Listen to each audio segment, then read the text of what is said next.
여러분은 왜 이 교회에 나오십니까? 성도 여러분, 우리는 생명의 떡을 먹기 위해서 이 교회를 세우셨습니다. 이 생명의 떡을 나누고 전파하기 위해서 우리가 여기 모여 있는 것입니다. 이것 위에 다른 이유가 전혀 없습니다. 다른 이유를 갖고 있는 분들은 이 교회에서 크게 실망하고 떠나게 될 것입니다. 사람들이 주님을 따르는 데는 자기 나름의 이유가 있습니다. 어떤 사람들은 자기의 소원이 있고 자기의 뜻이 있고 자기의 기대를 갖고 주님을 따르는 것입니다. 그러다가 갑자기 주님을 떠나는 사람들이 나타나게 됩니다. 왜 그럴까요? 주님의 뜻과 주님의 기대와 자신이 다르다는 사실을 알게 된 것입니다. 다시 말해서 내가 주님을 따르는 이유와 주님께서 내게 기대하시는 것이 전혀 다르다는 것을 알게 된 것입니다. 그래서 그 순간 사람들은 떠나는 것입니다. 너희 조상들은 광야에서 만나를 먹었어도 죽었거니와 이는 하늘로서 내려오는 떡이니 사람으로 하여금 먹고 죽지 아니하게 하는 것이니라. 이스라엘 백성은 광야에서 하나님께서 주시는 만나를 먹었어요. 최고의 건강식품입니다. 그런데 다 죽었어요. 광야에서 다 쓰러졌습니다. 그런데 하늘에서 내려오는 이 생명의 떡은 다르다는 것입니다. 그것은 단지 육을 위한 양식이 아니기 때문이죠. 이 생명의 떡을 받아 먹는 사람들은 성령을 통해서 하나님께 인도된다는 것입니다. 그런 사람들은 단 한 사람도 멸망당하지 않는다는 것이죠. 예수께서 이르시되 내가 진실로 진실로 너에게 이르노니 인자의 살을 먹지 아니하고 인자의 피를 마시지 아니하면 너희 속에 생명이 없느니라. 내 살을 먹고 내 피를 마시는 자는 영생을 가졌고 마지막 날에 내가 그를 다시 살리리니 내 살은 참된 양식이요 내 피는 참된 음료로다. 내 살을 먹고 내 피를 마시는 자는 내 안에 거하고 나도 그 안에 거하나니. 내가 생명의 떡이야.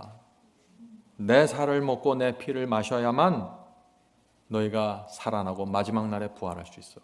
성도 여러분, 우리가 생명의 떡을 먹어야 됩니까? 주님의 피와 살을 먹어야 합니까? 반드시 먹어야 됩니다. 그런데 문제는 이것이에요. 생명의 떡을 먹고 주님의 살과 피를 먹는 그 경험이 무엇이냐 하는 것입니다. 어떻게 하는 것입니까? 라는 질문이 나올 수 있겠죠. 생명의 떡을 먹는 것, 주님의 피와 살을 먹는 것, 이것입니다. 말씀과 성령을 통해서 주님의 성품과 마음을 받는 것입니다. 떡을 먹으면 입으로 들어가죠? 마찬가지입니다. 살과 피를 먹고 마시면 입으로 들어가죠? 마찬가지입니다. 주님의 성품과 마음을 내 속으로 받는 것입니다. 주님의 살과 피를, 그분의 성품과 그분의 인생과 그분의 마음을 받는 것입니다. 너희 가운데 이 마음을 품으라. 그리스도 곧 예수의 마음이니.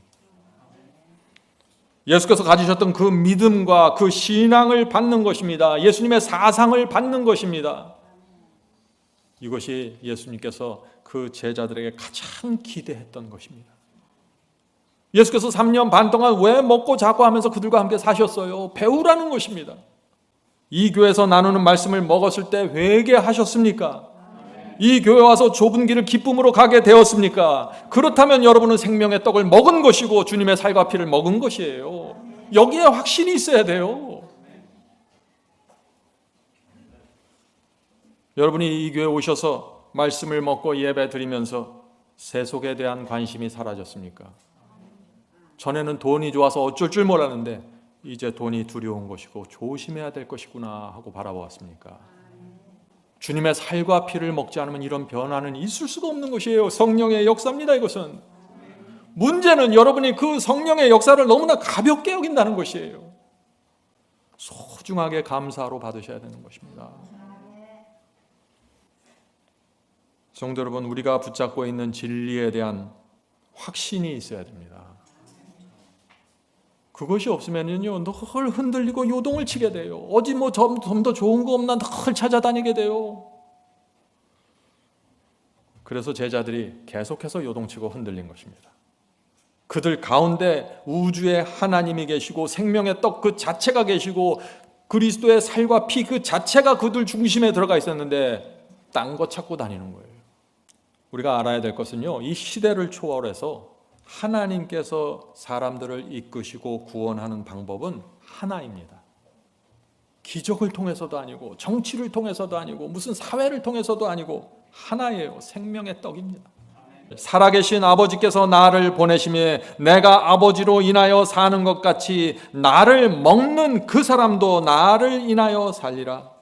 이것은 하늘로서 내려온 떡이니 조상들이 먹고도 죽은 그것과 같이 아니하여 이 떡을, 이 생명의 떡을 먹는 자는 영원히 살리라.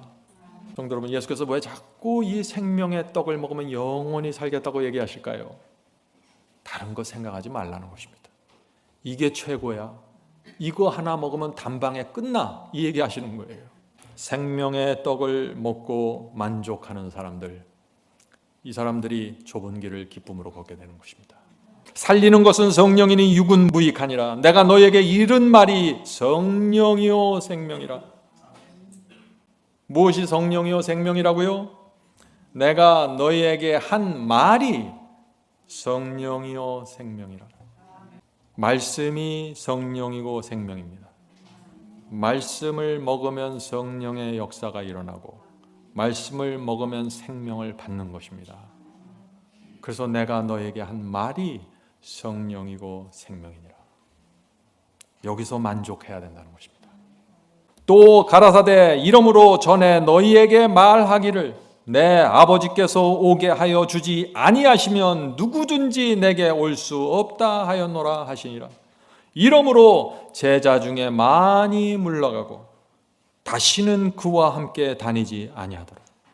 아버지께서 허락하지 않으면 누구도 내게 올 수 없다라고 이렇게 선언하시자 어떻게 됐어요? 대부분의 제자들이라고 불려던 사람들이 나는 예수님의 제자야라고 주장하던 사람들이 떠났어요. 그리고 다시는 예수님과 함께 걷지 않았다고요. 왜 떠났습니까? 그들이 왜 떠났어요? 사람들은 예수님을 통해서 영광과 능력과 사람들의 인정을 원했는데 예수님은 그런 것들에 전혀 관심이 없는 거예요. 조금만 생각을 바꾸면 그게 될 텐데 예수님은 전혀 생각을 바꿀 생각을 안 하는 거예요. 그래서 제자들이 실망했고 가룟 유다는 마지막 결정을 거기서 하는 것입니다. 이러므로 제자 중에 많이 물러나고 다시 그와 함께 다니지 아니하더라. 예수께서 12 제자에게 이르시되 너희도 가려느냐. 예수께서 이렇게 말씀하시는 것입니다. 나에게는 너희의 인간적인 기대와 소원을 채워줄 것이 아무것도 없다. 내가 너희에게 기대하는 것과 너희가 나에게 기대하는 것이 너무나 다르다. 이제 너희도 가려느냐. 예수께서 이 말씀이 무슨 뜻이에요? 진짜 가라는 얘기예요? 찾고 싶은 것이죠. 남아있어 달라는 것입니다. 그러나 이제 너희가 이제부터는 생명의 떡을 구해야 된다. 이제 그 호소를 하시는 거죠. 이때 참 베드로가 예수께서 가장 듣고 싶었던 그 말을 해요. 여기서 베드로가. 시몬 베드로가 대답하여 가로되 주여 영생의 말씀이 계심에 우리가 네게로 가오리까. 100점짜리 대답입니다. 네? 온 하늘이 이 베드로의 이 말을 듣고 얼마나 기뻐했을까요? 드디어 눈치챈 사람이 하나 나왔구나, 제자들 중에. 우리가 주는 하나님의 거룩하신 자신 줄 믿고 알았삼나이다. 저는 이 베드로의 이런 면을 참 좋아합니다. 베드로는 사고뭉치예요. 실수가 많고 부족함이 많아요. 화도 잘 내고. 그런데 그는 순수했습니다. 그는 정말 주님을 따르기 원했습니다. 주님께서 알려주시면 내가 바꾸겠습니다. 주여 영생의 말씀이 계심에 우리가 네게로 가오리까. 이 말은 사실 베드로 입장에선 쉬운 말이 아니었어요. 이 상황이 어떤 상황이에요? 지금 예수님을 따르려고 수많은 군중들이 몰려들었는데 이들이 실망해갖고 지금 한 사람 두 사람씩 다 떨어져 나가는 거예요. 예수께서 내가 너에게 줄 것은 생명의 떡밖에 없다라고 말씀하시자 사람들이 등을 돌리기 시작했습니다. 그들이 원하는 것을 찾아서 떠난 것입니다. 예수님이 그들을 밀어낸 것이 아닙니다. 그들이 떠난 것이죠. 예수께서 대답하시되 내가 너희 12를 택하지 아니하였느냐. 그러나 너희 중에 한 사람은 마귀인이라 하시니 이 말씀은 가롯 시몬의 아들 유다를 가리키심이라.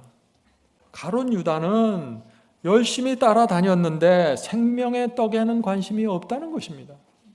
말씀과 성령을 통해서 마음과 생애가 전적으로 주님께 굴복하는 그 의의 경험, 생명의 떡만이 가져다 줄 수 있는 그 의의 경험은 유다에게 관심의 대상이 아니었다는 것입니다. 여러분, 가롯 유다의 문제가 무엇인가요? 예수께서 유대 교회에게 인정받기를 원한 것입니다. 군중들에게 인정받기를 원하신 것입니다. 기적이든지 표적이든지 어떤 해석이든지 어떤 가르침이든지 그 모든 것을 막론하고 어떤 것을 사용해도 좋은데 주님은 반드시 사람들의 군중들의 지지를 받고 관심을 받아야 됩니다. 높은 자리에 올라가야 됩니다. 이것이 내가 주님을 따라가는 이유입니다. 이렇게 생각한 것이죠. 사실 우리에게도 가룟 유다와 같은 위험이 있어요. 사실 제자들도 마찬가지고 주님을 따르는 이유와 동기와 목적이 순수하지 않을 수 있다는 것입니다. 생명의 떡 위에 다른 것을 자꾸 기대하는 거예요. 예수께서 하나님께서 생명의 떡을 충분하게 공급해 주시고 계신데 한쪽에서는 자녀들이 안 풀려서 사업이 안 돼서 직장이 어째서 계속해서 불평하는 거예요. 이래서 길을 잃어버리는 거예요. 혼돈하는 거예요.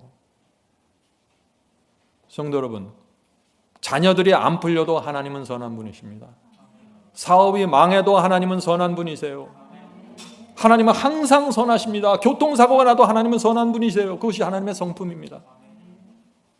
이런 확고한 주님에 대한 확신이 없으면요, 다 흔들려서 떨어지게 되는 것입니다.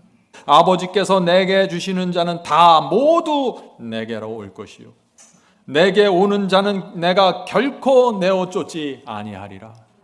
아버지께서 내게 주신 자 중에 내가 하나도 잃어버리지 아니하고 마지막 날에 다시 살리리라. 이 엄청난 약속을 주시는데 우리 마음에 무슨 두려움과 염려와 불평이 있겠어요? 이 약속을 붙잡아야 됩니다. 생명의 떡을 먹으세요. 피와 살을 받아야 됩니다. 그러면 예수께서 단 한 사람도 내어 쫓지 않고 끝까지 붙잡고 가겠다는 것입니다. 여러분이 부족하죠. 저도 부족하고 연약합니다. 그러나 이 생명의 떡을 우리가 감사하고 소중하게 받아 먹고 그것이 가장 중요하다고 인정하고 따라가고 있는 한 단 한 사람도 예수님께 가지 못할 사람은 없어요. 성도 여러분, 우리가 서로 다른 사람의 부족함을 껴안아주고 붙잡아주는 신앙을 배우지 못하면요, 하나님께서 이 교회를 인도하실 수가 없어요.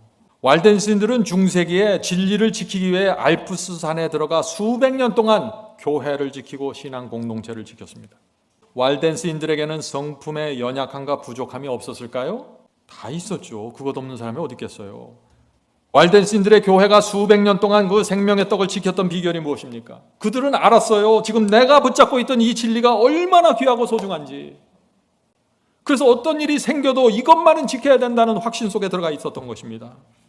그래서 그들 자신이 누가 연약하고 누가 부족하고 누가 가시가 많아도 그런 것들에 흔들리지 않고 무너지지 않는 것입니다. 이 세상에 교회가 수없이 많은데 왜 이 교회가 필요합니까? 이미 기존의 교회가 수없이 많은데 왜 이 교회가 세워져야 돼요? 우리가 세우는 교회는 요한계시록 12장 17절의 교회입니다. 예언을 성취시키기 위해서 나타난 교회입니다. 그것 때문에 저와 여러분이 여기 나와서 설교하고 말씀을 받는 거예요. 다른 이유가 전혀 없어요. 마지막 여자의 남은 자손을 위해서 이 교회가 세우는 것입니다. 마지막 시대 우리가 주님의 진리를 붙잡고 생명의 떡을 먹으면서 용과 대적해서 싸우겠습니다. 이것이 우리 교회의 사명과 비전입니다. 중세기의 그 walden스인들 여자의 남은 자손이 마지막 시대 여자의 남은 자손으로 연결되는데 그 정신과 신앙이 연결되는 것입니다. 그 정신과 신앙을 받고 우리는 이 교회를 세웠어요. 유일한 이유예요. 저와 여러분이 이 정체성을 잃어버리면요, 이 교회에서는 끊임없이 라오디게아 늪으로 들어가게 되는 것입니다. 조그만 시험이 생겨도 흔들리고 방향을 잃어버립니다.